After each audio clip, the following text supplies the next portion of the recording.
अब आवे जैसे आध्यात्मिक आदि देवी ब्रह्म भाव सबन की आत्मा रूप से प्रभु विराजे हैं, और ये ज्ञानिन को व्यापक ब्रह्म भाव है। और आदि देविक ब्रह्म भाव रसात्मक स्वरूप है। यही आपको पर्याय सर्वात्म भाव है। ये कल अपन थे यहाँ पे। अग्नि कुमार क्या है? संधांत कृष्ण रूपता भई। मतलब अब ये तो अपन ये नहीं कहे कि मुरली को तान कृष्ण है, मुरली तो तान है राधा। ऐसे प्रभु उनके श्रीअंग के भीतर को जो ब्रह्मांड है वो कुमारिका है। यानी कि अपन के शरीर के अंदर जैसे कि हार्ट है, लीवर है, किडनी इत्यादि हो, तो या को अपन अवयव के हैं, मगर प्रभु उनके श्रीअंग के अंदर जो है वो अनंत ब्रह्मांड की स्थिति है। तो वहां पे ये नाम नहीं दिए जाए जो अवयव के नाम हो। तो ये अपन ने कर लियो हो। तो और कुमारिकाएं ऐसे प्रभु के भीतर संधांत कृष्ण रूपता भई, ये अपन ने कल को लियो। तो और कुमारिकाएं प्रभु के भीतर ब्रह्मांड रूप से विराज रही हैं। ये इतनो आसान नहीं कि जो मैंने कह दी और तुमने सुन ली, मगर हम निश्चित ब्रह्म संबंधी हैं, निवेदित हैं। तो हमको ये अधिकार है कि हम भी या ही भांति अग्नि कुमारिका की शरण लें और वहां पहुंचे। तपवे की तैयारी स्नेही सूरमा ही बतावे हैं, और उन पे ही कृपा भी इतनी ही होवे है। ये कल को प्रसंग हतो। और ये बात भी शायद बताई थी श्रीनाथ जी। श्रीनाथ जी बताई थी कि कितो सही कही है करुणात्मा भगवती इनको कथन है कि वल्लभ चरण सरोवर में निर्विध निरुपाधि आनंद रहो है। या सुहे मन तो श्री वल्लभ को आश्रय कर। चरण कमल के दृढ़ाश्रय सुही वल्लभ प्रभु महारस को दान करेंगे। महारस यानी ये हम कल समझ चुके हैं कि महारस यानी वैसे तो कही थी मैंने कि कभी आपने सोची है कि महारस यानी क्या? तो श्रीनाथ जी के नेत्रन में सो टपक तो आतुर रस, वो महारस। ये निर्विध निरुपाधि आतुर रस, वो महारस। ऐसे महारस में ये कमल खिले हैं या सो ये शीतल हैं। ये अपन कमल चिन्ह पे चल रहे हैं। श्री महाप्रभु जी के दक्षिण चरण में जो कमल चिन्ह है वाको वर्णन हो रहा है। और फिर आगे हमें आवे कि अग्नि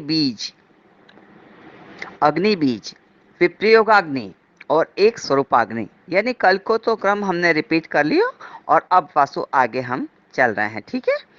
तो अग्नि बीज, एक वियोगाग्नि, एक संयोगाग्नि समझें। अग्नि बीज समझें, एक वियोगाग्नि को समझें, एक स्वरूपाग्नि को समझें। संयोगाग्नि नहीं, स्वरूपाग्नि, सॉरी। स्वरूपाग्नि को समझें। परस्पर स्वरूप कहवे को मतलब स्थाई निर्विध जामे आनंद रस अनुभव है। फिर से एक बार, अग्नि बीज, एक वियोगाग्नि और एक स्वरूपाग्नि को समझें। परमानंद स्वरूप को कहवे को मतलब स्थाई निर्विध, स्थाई है, अंदर जमे भाई, अब कभी हट ही नहीं सके।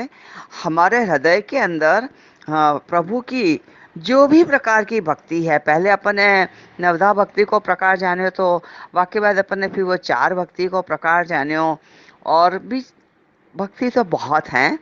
यदि गिनवे में आवे तो गिनत न आवे लेखो। तो यह में परमानंद स्वरूप कहने को मतलब है कि स्थाई, जो अब अंदर मेरे हृदय में श्रीनाथ जी ऐसे गाढ़े, ऐसे दृढ़ विराजे हैं कि अब मुझको श्रीनाथ जी के अलावा कुछ दिखे ही नहीं। और कई ऐसे हैं कि जिनके हृदय के अंदर श्री वल्लभ प्रभु ऐसे गाढ़े उतरे हैं कि उनको श्री महाप्रभु जी के अलावा कुछ दिखे ही नहीं। और ये तो रूप बेहु एक थे भिन्न थे विस्तरे, विविध लीला करे भजन सारे। तो ये अलग अलग प्रकार से वो लीला कर रहे हैं। तदपि हम समझ रहे हैं श्री महाप्रभु जी के चरण चिन्ह की भावना, यानी बात हो रही है श्री महाप्रभु जी की।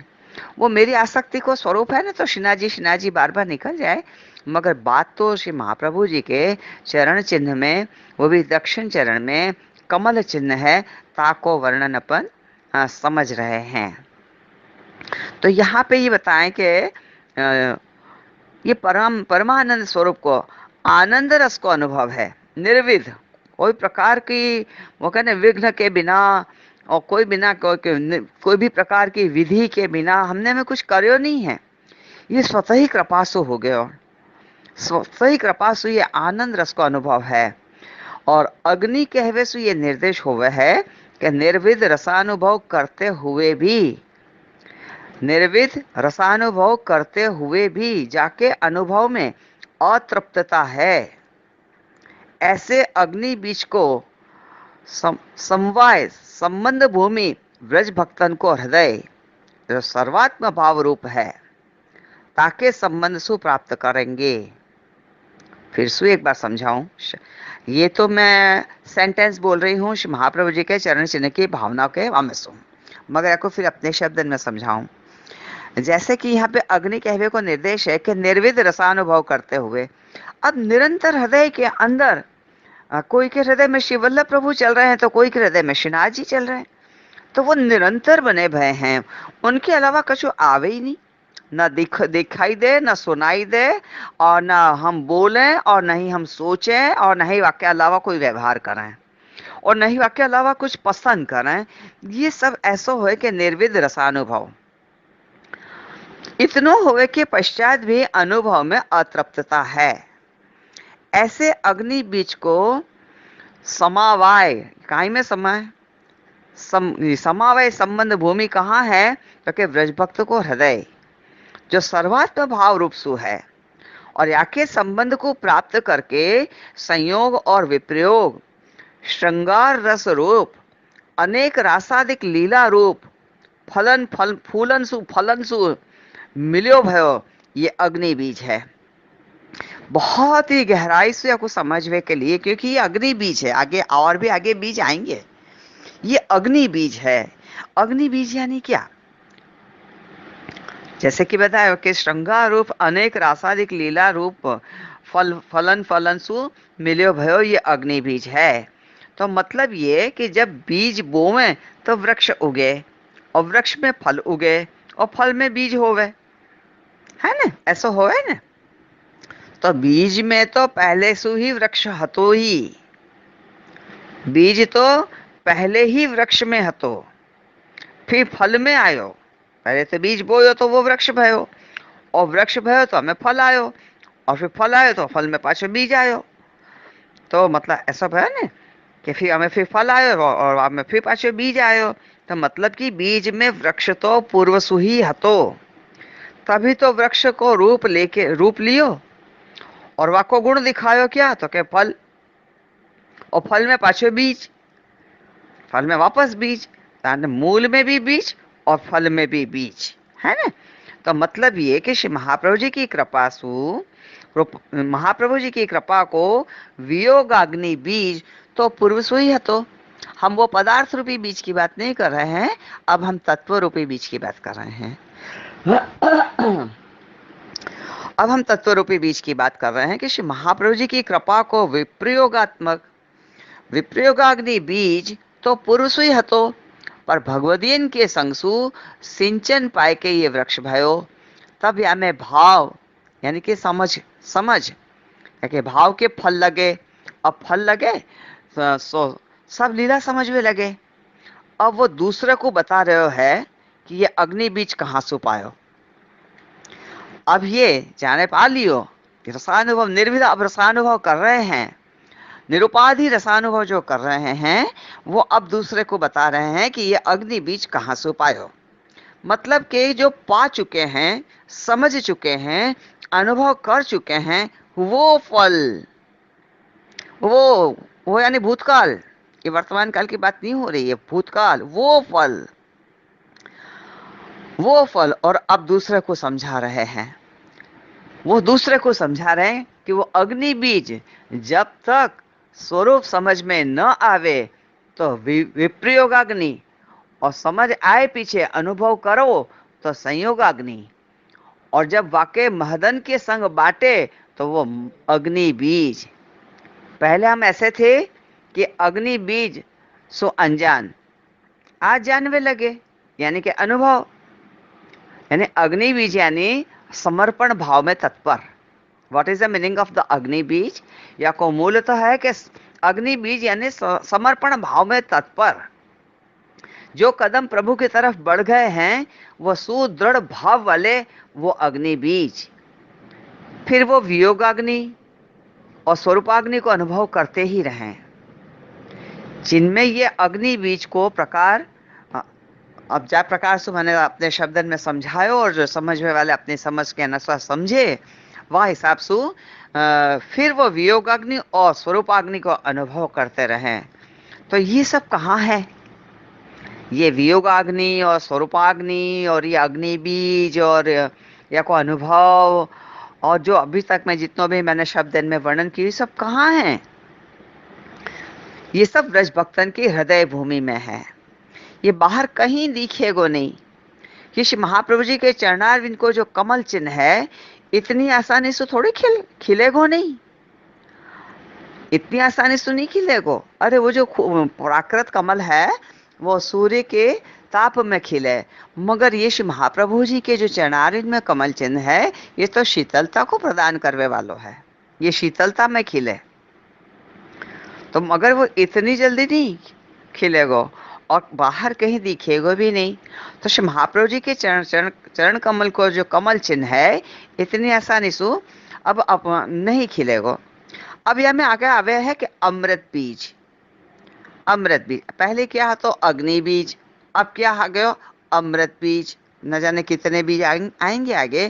तो जैसे जैसे वो कह रहे कि एक एक पैराग्राफ पढ़ती जाऊं और फिर वाक्य पश्चात थोड़ा बहुत तो महाप्रभु की कृपा को अनुभव, फिर नटवर गोपाल काका जी की पढ़ाई, फिर भगवदीन को संग और ब्रज सखी की कृपा, हर रूप से मतलब प्लस प्लस ही है। मैंने कहीं अपने आप को माइनस में देखा ही नहीं कि ऑलवेज मेरी मेंटालिटी है कि think positively, speak also positive, then wills also come positive is the main principle. ऐसा नेगेटिव में कहीं जाऊं नहीं। लेकिन हाँ एक बात है कि संयोग और विप्रयोग ये सिर्फ अनुभव अंदर हो सके। यदि कोई मुझसे को कहे कि आपको वर्णन करो तो शायद तो मैं तो मुख वल्लभ को है ना ऐसा कुछ कह नहीं सकूं, इतना ही कहूं तथे तस्य ले लेती भगवद इच्छा, भगवद इच्छा। तो अब अपने मुद्दा पे अपन आ जावे वापस कि ये इतनी आसानी से नहीं खिलेगो। और अब आवे अमृत बीज। और ये अमृत बीज कहाँ है? तो जिस महाप्रभु जी के चरण कमल में जो कमल को चिन्ह है वो कमल के भीतर रहे हुए अनंत पराग जो कि दिखाई न दें मगर महसूस होवें, ये वो बीज हैं। क्योंकि हम ब्रह्मा के जो कमलासन पे विराजमान हैं वो कमल की सृष्टि के तो हम हैं ही नहीं। हम तो श्री महाप्रभु जी के चरण में कमल चिन्ह है, चिन्ह के सृष्टि के हैं। तो कमल तो दोनों ही स्थान पे है मगर फिर भी डाबो जमनों को फर्क तो पड़ा ही है ना। अब इतनी इतनी अग्नि होते हुए भी वियोगाग्नि, संयोगाग्नि, अग्नि बीज, विरहताप होते हुए भी शीतलता में खिले। कैसी विलक्षणता नहीं है? ऐसा नहीं लगे कि कैसी विलक्षणता की प्रतीति होवे। अमृत बीज में संयोगात्मक श्रृंगार बीज, अमृत बीज में संयोगात्मक श्रृंगार बीज, दक्षिण चरण में अमृत बीज, वाम चरण में अग्नि बीज जो विप्रयोगाग्नि को प्रकट करे है, जो विप्रयोगाग्नि को प्रकट करे है। और दक्षिण चरण में जो अमृत बीज है वो संयोगाग्नि कल्प वृक्ष प्रकट करे। आप समझ रहे हैं ना? फिर से एक बार अमृत बीज कुछ विलक्षणता तो है ही। अमृत बीज में संयोगात्मक श्रृंगार बीज है, दक्षिण चरण में अमृत बीज में और वाम चरण में अग्नि बीज। दक्षिण चरण में संयोगात्मक अग्नि और संयोगात्मक श्रृंगार बीज है और दक्षिण चरण में अमृत बीज और वाम चरण में अग्नि बीज। जो अग्नि बीज है वो सिर्फ बीज है, मगर जो जहां में अमृत बीज है वह संयोगाग्नि को कल्प वृक्ष प्रकट करे। अब कल्प वृक्ष में जो फल लगे ना उन वो में कभी खत्म ही नहीं होगा, वो फल लगे ही रहे। यूं नहीं कि बस सीजन आई तो वो फल पूरे हो गए अब वो अगली साल वो फल लगेगा, नहीं। ये कल्प वृक्ष है, ये कोई सामान्य वृक्ष नहीं है। ये सामान्य वृक्ष नहीं होवे तो या के लिए क्या होवे कि या में इतना जानना पड़े ये जो कल्प वृक्ष है सर्वाज्ञात लीला विहारी, सर्वाज्ञात लीला विहारी को हमें वर्णन है। ऐसा कहा है कि देहाध्यास प्रपंच की उपेक्षा जिनने कर दी है। अभी थोड़े कल या परसों मैंने बताया था कि अग्नि कुमारिकाएं क्या है, तो के कृष्ण के श्रीअंग के संधांत यानी कि श्रीअंग प्रभु उनके श्रीअंग के अंदर ब्रह्मांड बन के विराजमान हैं। अपने जो शरीर के अवयव है उनके नाम होवे कि भाई हार्ट है, लीवर है, किडनी है, जठर है, जाने क्या क्या, मगर श्री ठाकुर जी के श्रीअंग के अंदर जो ब्रह्मांड अनंत ब्रह्मांड वो सब अग्नि कुमारिकाएं हैं। तभी तो यहाँ अग्नि बीज आयो, वो सब भीतर है, बाहर दिखाई नहीं देंगे। और फिर क्या होवे तो कि जो सर्वाज्ञात लीला विहारी को हमें वर्णन है तो वो का देहाध्यास प्रपंच की उपेक्षा जिनने कर दी है ऐसे विरहात्मक संधांत को प्राप्त भय हैं।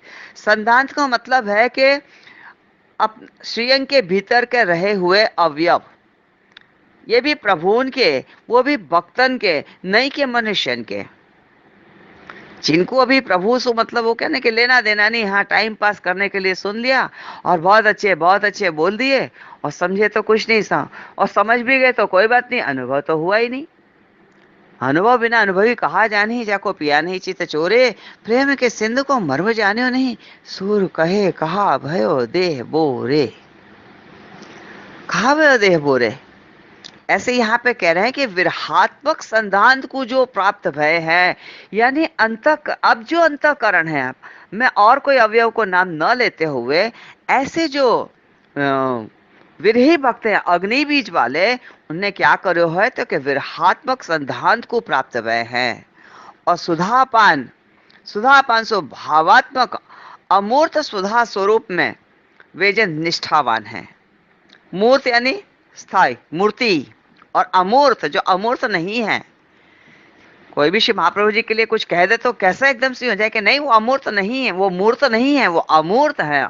संस्कृत में अ नकारात्मक है, वो साक्षात है, सुधा स्वरूप है। जो ऐसे निष्ठावान हैं वे ही या आशय की गंभीरता को समझ सकेंगे। यासु तो कही है कि निगूढ़ हृदयो अनन्य भक्तेषु ज्ञापिताशय, आपके मूल सुधा स्वरूप के हृदय को निगूढ़ आशय आप ही पतिव्रत भाव सु जाने, पतिव्रत भाव सु जाने, सुदृढ़ आशय वाले ही यह कमल को अभी कहने के अपनी आत्मभूमि में खिलाए हैं, या सु ये शीतलता प्रदान कर रहे हैं। फिर सु एक बार आप word for Shri Mahaprabhu ji, not for anybody self. यदि कोई अपने आप को भूल जा रहे तो भूल जावे, तो अपने को क्या। और हम तो सारी कृपा तो श्री महाप्रभु जी की है। यदि पहले भी कहीं बताया तो कि यदि महाप्रभु जी कोई अन्य देवी देवता को नमन करते हैं तो या को मतलब ये नहीं कि हम भी उनको नमन करवे लग जाएं, वो उनको लुकआउट है। कौन को? श्री महाप्रभु जी को लुकआउट है, वो उनको लुकआउट है। मगर हमको तो जो निर्देश किए गए हैं बस उन्हीं को समझना है कि शुद्ध पुष्टि, एक तो प्रवाह पुष्टि, मर्यादा पुष्टि, पुष्ट पुष्टि और शुद्ध पुष्टि। तो हमको सीधे शुद्ध पुष्टि की बात करनी है और वही को समझना है। तो यहाँ पे बतावे हैं कि जो मूल सुधा स्वरूप के हृदय को निगूढ़ आशय वाले आप पतिव्रत जो कहने के भक्त हैं वो प्रकाशित ऐसे कर रहे हैं कि सुदृढ़ आशय वाले ही या कमल को अपने आत्मभूमि में खिलाए हैं, सो शीतलता प्रदान कर रहे हैं। यानी कि हमको बार बार जो समझा रहे हैं कि ऐसे नहीं ऐसे, ऐसे नहीं ऐसे, या कोई या प्रकार से देखो, या प्रकार से निरखो, या प्रकार से अपने आप के अंदर धारण करो, तब जाके ये कमल ऐसो खिले और अपने को शीतलता प्रदान करे।